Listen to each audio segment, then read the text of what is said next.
حرس الشرف سلام الإمام سلام حق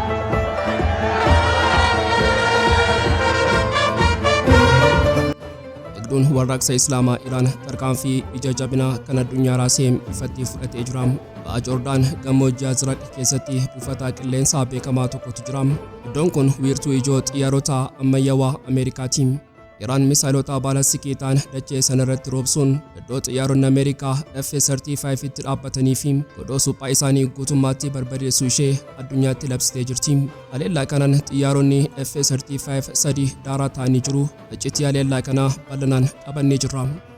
Sanbata Har'a Hagayya 2026 dhugaan suuqanneessaan madaallii waraanaa guutummaatti garagalchee samii Kuweetii fi daandiiwwan dippiloomaasii Joordaan irraa dhu'ee jira.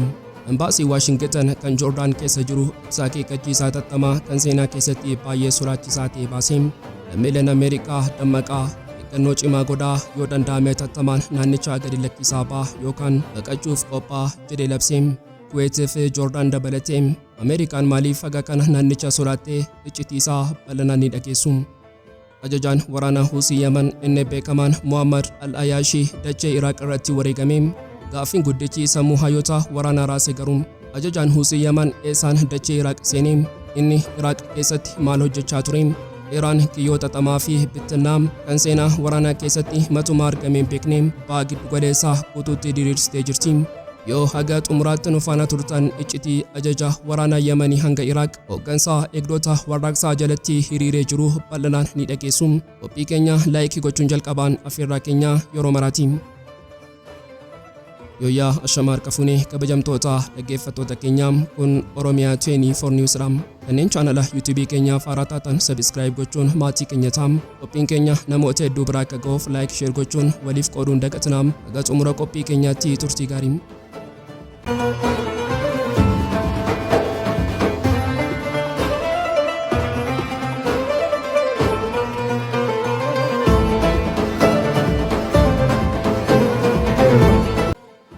Osoo masaraa Pentiigoon keessatti xiyyaarri keenya ammayyaawaan F-35 ijaaraa dariitiin hin argamu addunyaa irratti morkataa hin qabu jechuun of jajanii dachee gammoojjii Joordaan irraa taateen teekinooloojii ammayyaawaa Pentiigoon kana cabsuu mudatee jira.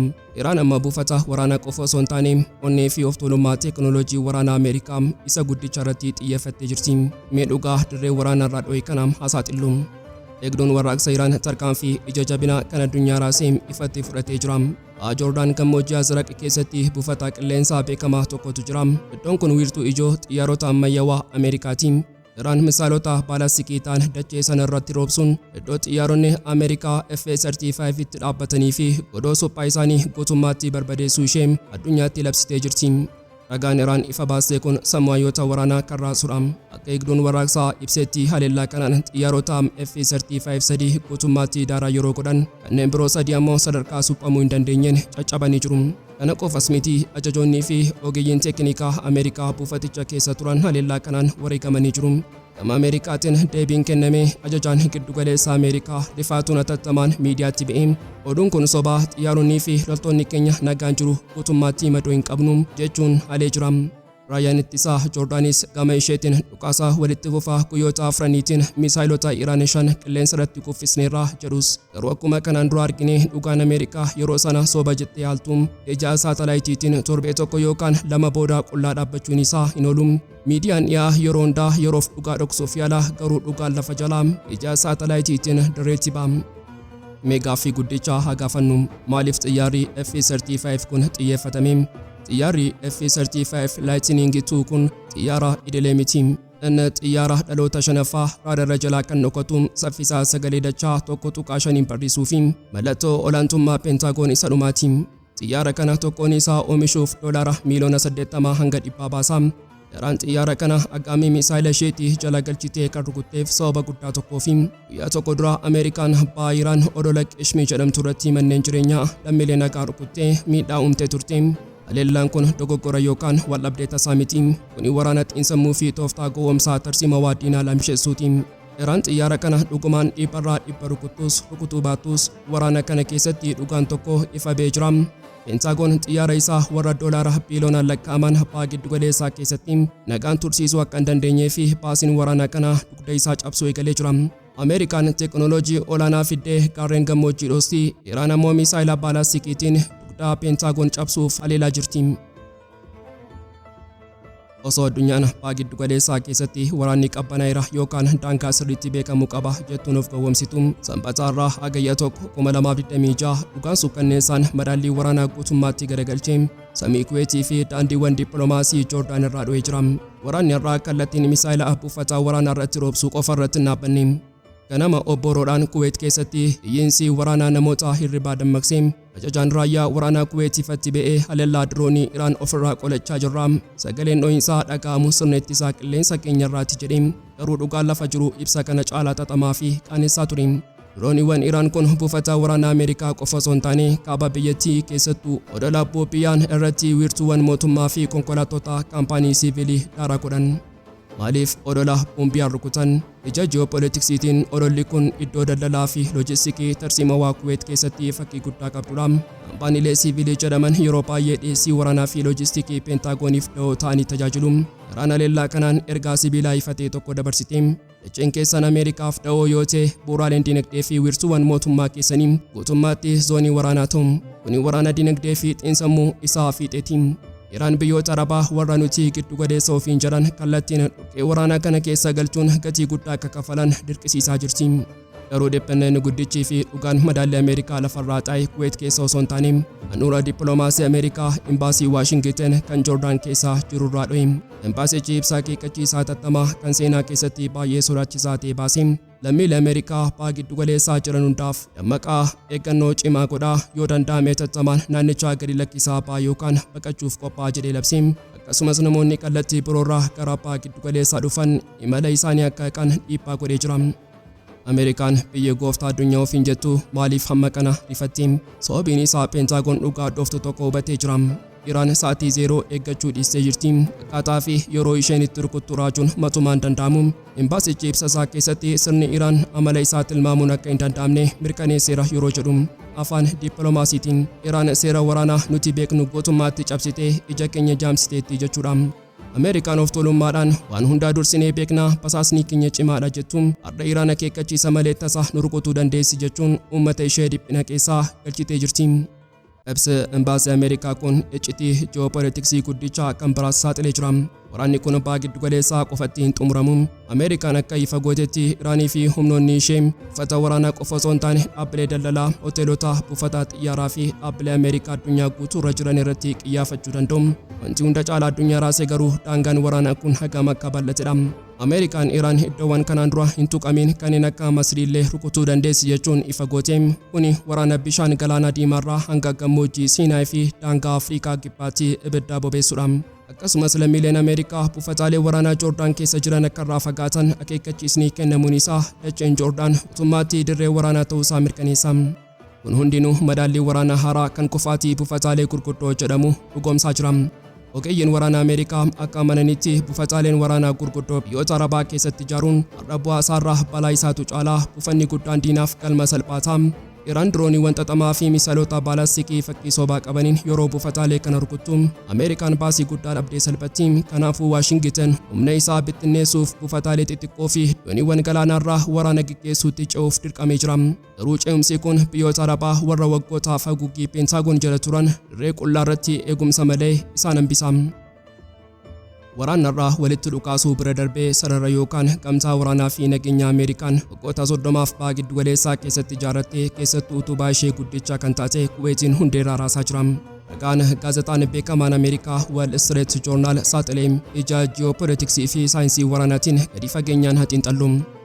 Erga Kuweet bara 1991 waraana Iraaq kan Saddam Hussein jalaa bilisa baatee eegalee Kuweet keellaa waraanaa fi wiirtuu loojistikii Pentiigoon isa guddicha addunyaa taatee turte. Kuweet da'oo Ameerikaatiin tikfamtee taankota meeshaa waraanaa gurguddaa fi loltoota kumaatamaan lakkaa'aman of keessatti baattee nagaa ishee eeggachaa turte. Garuu har'a Pentiigoon madaallii waraanaa kana guutummaatti irra deebi'ee madaalaa jira.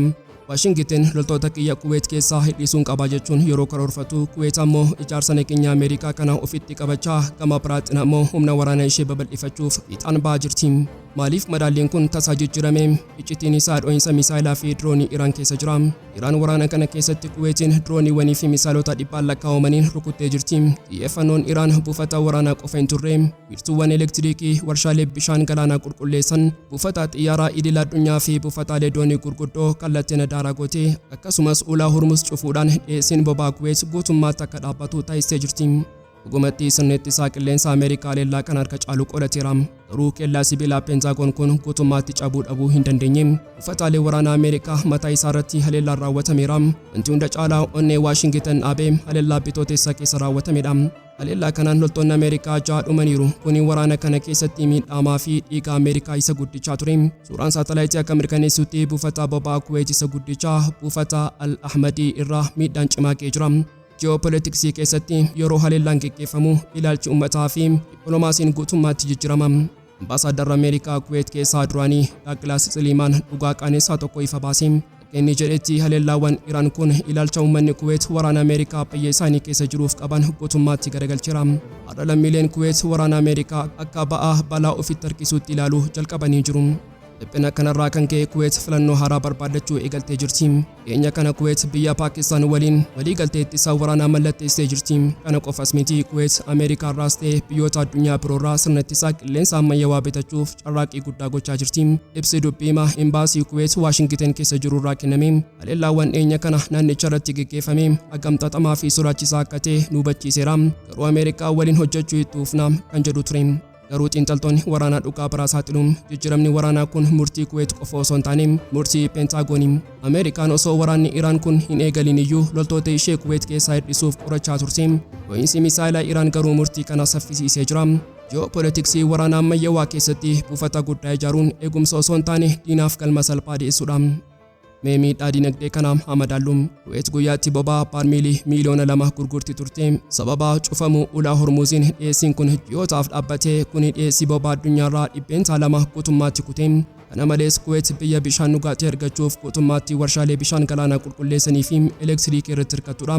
Haleellaan Iiraan xiyyeeffannoo isaa bu'uuraalee kanarratti gochuun isaa Kuweet hagam laaftuu fi balaa jala akka jirtu saaxilee jira. Dhugaan lafa jiru hariiroo Kuweetii fi Ameerikaa garmalee cimaa ture. Waraana Iraaq kan bara 2003 irraa eegalee Kuweet wiirtuu waraana Ameerikaa turte. Waggoota dhiyeenyaa kana keessa loltoonni Ameerikaa 13,500 Kuweet keessa turan.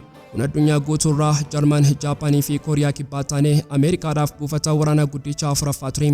Taankonni meeshaan waraanaa boba'aa fi rasaasni Pentiigoon harka caalaan as keessa tuulamee jira. Walumaa galatti gabaasni Wall Street Journal kun addunyaaf dhugaa seena qabeessa tokko saaxilee jira.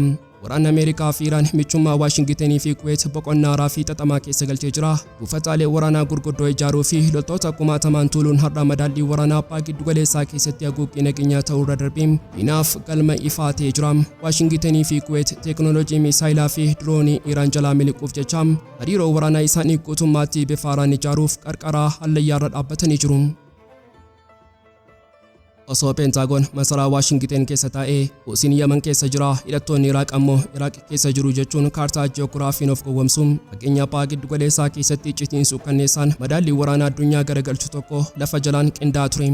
Waraanni impaayirota dhiyaa fi morkattoota Bahaa gidduutti geggeeffamu kun waraana daangaan yookaan sararri biyyootaa daangessu miti.